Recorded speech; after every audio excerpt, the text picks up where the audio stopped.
E vamos conversar agora com Alex Rufo, que vai falar sobre a fusão que cria mais uma gigante automobilística.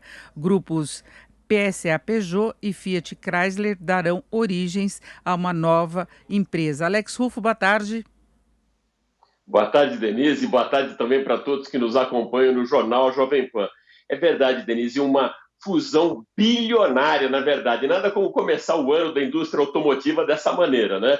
Ontem foi anunciada a assinatura do contrato pelo grupo PSA e também pela FCA, né? Ou seja, de um lado Peugeot e Citroën, do outro lado Fiat e Chrysler, no valor de um negócio de 52 bilhões de dólares. Essa fusão, o formato dela tem 50% de participação acionária para cada grupo. O nome do novo grupo vai se chamar Stellantis. O presidente desse conglomerado vai ser o Carlos Tavares, que já era presidente do grupo FCA, do grupo PSA. Na verdade, ele era o CEO da PSA.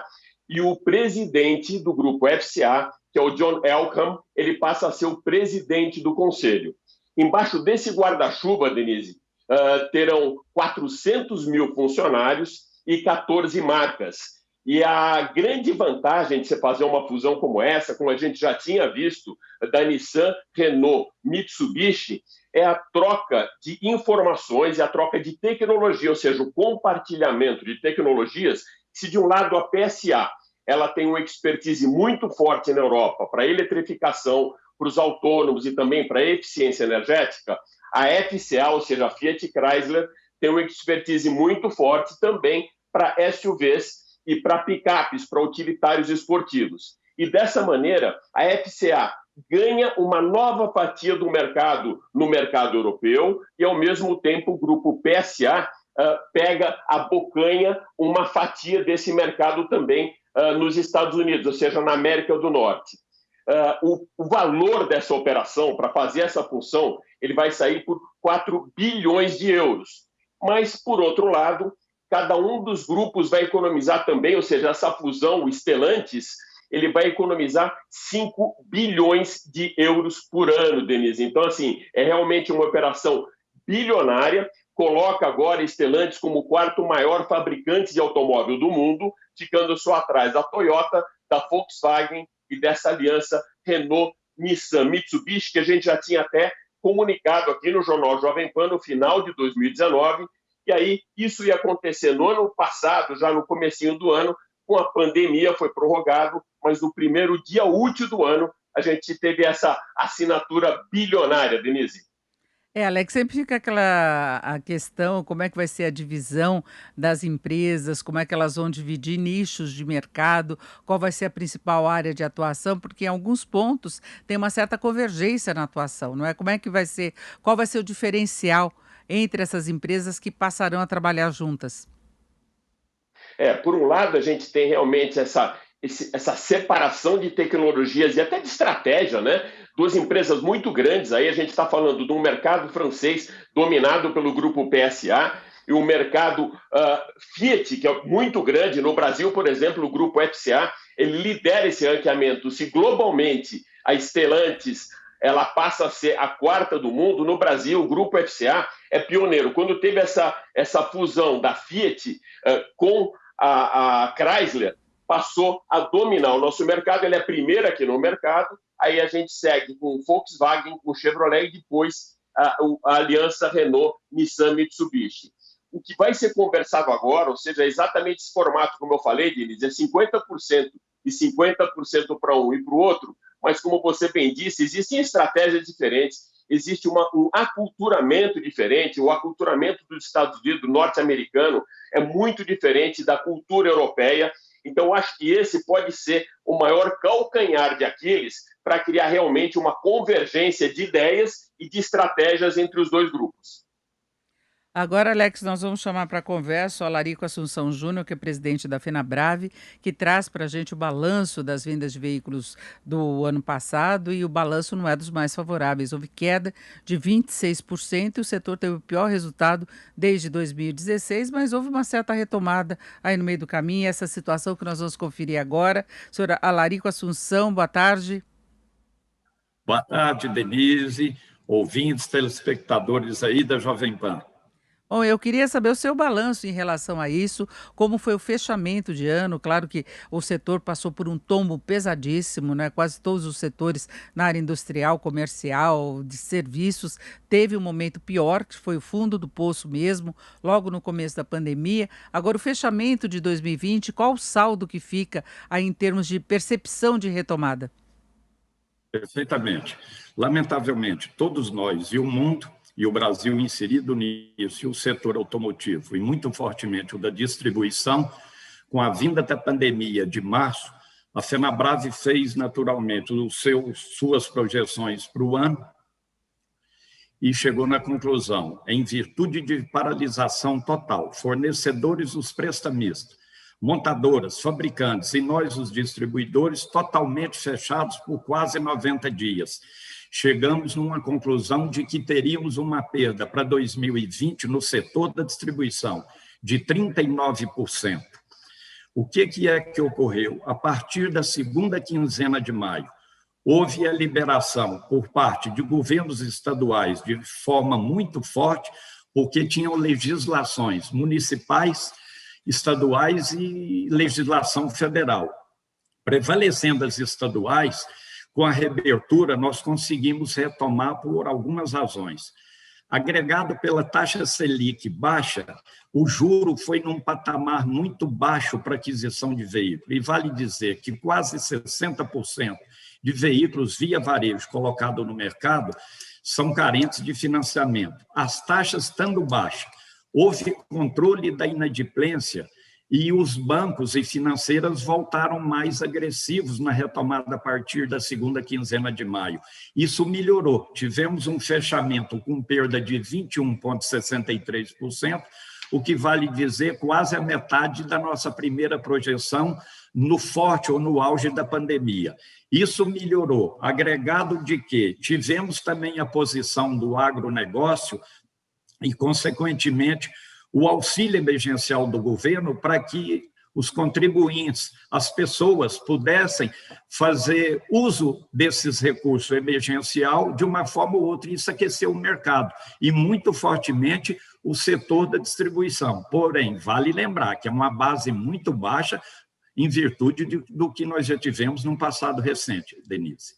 É isso, e eu chamo para a nossa conversa o Alex Rufo, que está aqui com a gente também. Alex, por favor. Boa tarde, Alarico. Um prazer conversar com você mais uma vez aqui na Jovem Pan.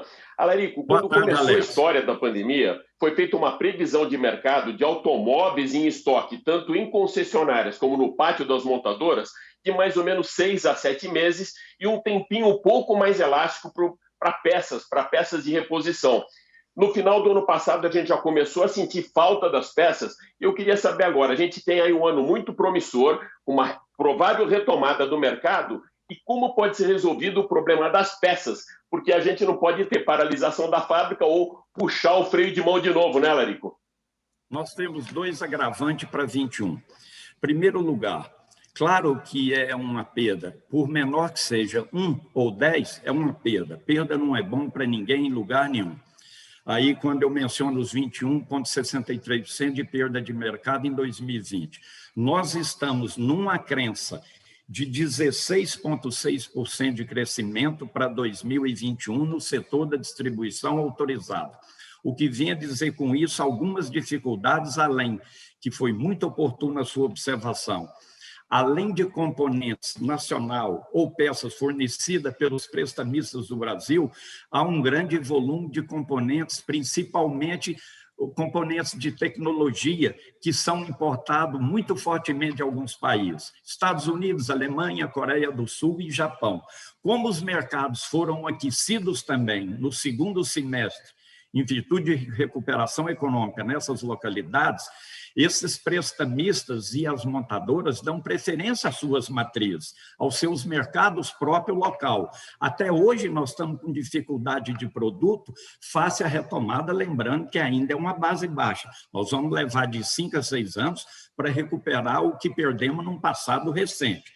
É uma falta muito grande. Outro susto que o setor, e eu acho que a economia de maneira geral, não querendo individualizar, mas por representar aí basicamente 28% a 29% de todo o mercado brasileiro, a medida tomada e anunciada oficialmente pelo governo de São Paulo, com majoração de alíquota que impacta a economia e de forma muito forte o nosso segmento, a Fenabrave revê os seus números de projeções a cada trimestre. Eu acredito que, muito brevemente, a Fenabrave estará fazendo outra projeção em virtude dessa medida, que é mais preocupante ainda em virtude do seu volume representativo para os demais estados da federação. Agora... Alarico, queria... Oh, desculpa. Não, Pode falar, Denise. não, pode prosseguir, Alex, depois eu faço a minha. Vamos lá. Vamos lá. O ano passado, a gente vivenciou uma entrada meio até forçada no mundo digital, Alarico. Muita gente tinha como, até as concessionárias, tinham como um grande bicho-papão as vendas online e o mundo digital. E depois perceberam, principalmente até depois da reabertura das concessionárias no segundo semestre, que o mundo digital ele veio para ajudar até o próprio vendedor, que ele não era um bicho-papão e que esse cliente chegava à loja já com a lição de casa feita para efetivar a venda de maneira muito objetiva. Você enxerga assim também, Alarico? Enxergamos e é uma realidade. Isso é um fato. Eu quero dizer o seguinte, veio somar, é uma ferramenta importantíssima, infeliz daquele concessionário que naturalmente possa não estar enxergando essa vertente. Ela veio, aconteceu e está de forma crescente e ela veio para ficar. Agora, ela é um caminho de venda. Hoje, se nós separarmos grandes metrópoles, citando São Paulo, Rio, Belo Horizonte, Brasília, o interior, que é muito rico e é pujante, você tem ainda aquela necessidade, o interesse do comprador, querer ver o que ele vai adquirir, quer seja para ele ver, para mostrar para um parente, para um amigo, ó, estou adquirindo esse carro. Então, as visitas em showroom também continuam e continuarão, nós acreditamos, aí por mais algum tempo. Porém, a venda naturalmente online, a questão da internet favoreceu, ela não veio apagar a venda presencial, ela é um instrumento extremamente importante, necessário e que, sem sombra de dúvida, veio para agregar e veio para ficar. Agora eu queria retomar o que você estava chamando a atenção em relação à tributação e a toda uma discussão, por exemplo, de se acabar com a vantagem que tinha do pagamento do IPVA para as pessoas que têm deficiência. E a gente sabe que esse segmento tem crescido muito de venda de veículos, a gente percebe nas concessionárias, inclusive algumas áreas separadas para isso, tem uma participação muito importante. Como é que você vê essa tributação? Olha, nós vemos com preocupação, embora, Denise, eu sou obrigado a te confessar, estatutariamente não consta, por exemplo, de titularidade ou compromisso da Fenabrave. A Fenabrave tem, naturalmente, no seu interesse principal, porque somos regidos por lei, nós temos direitos e obrigações. Porém, isso não deixa de ser também por responsabilidade que nós estejamos atentos. A Fenabrave tem debatido muito fortemente esses pontos, até porque, se não fosse o consumidor, não existiria a razão da nossa atividade.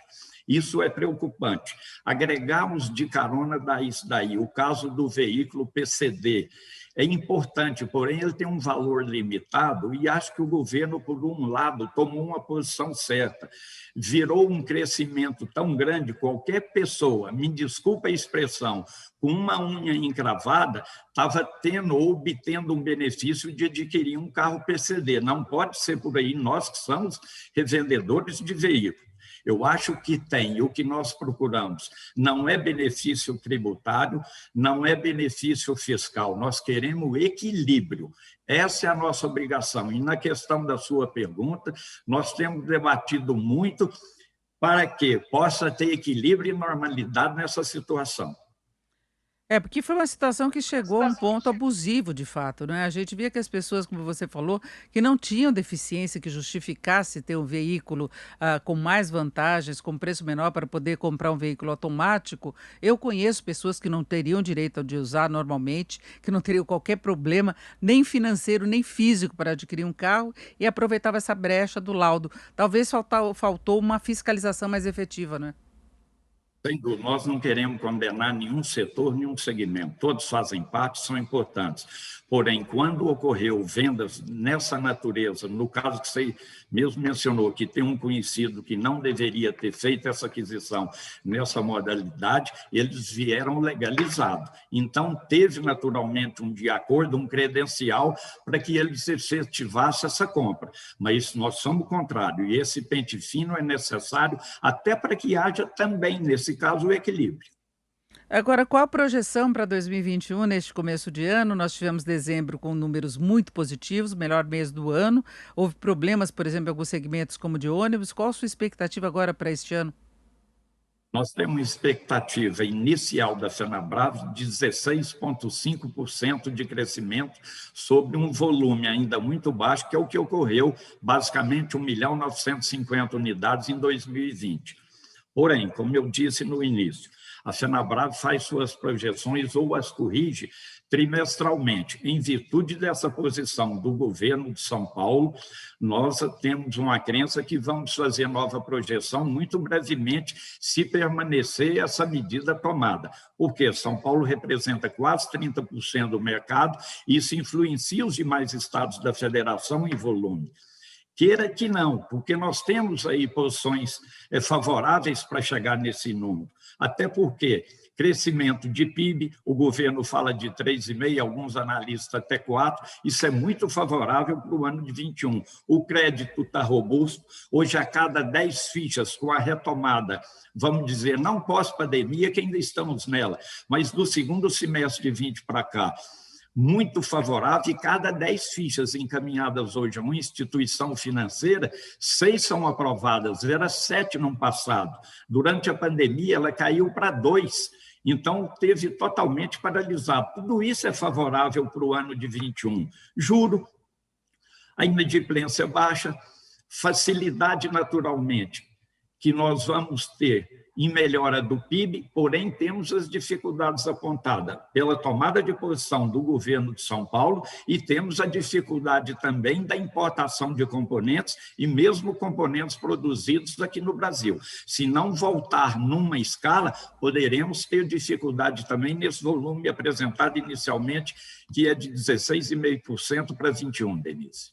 Alex, mais alguma questão para encerrarmos?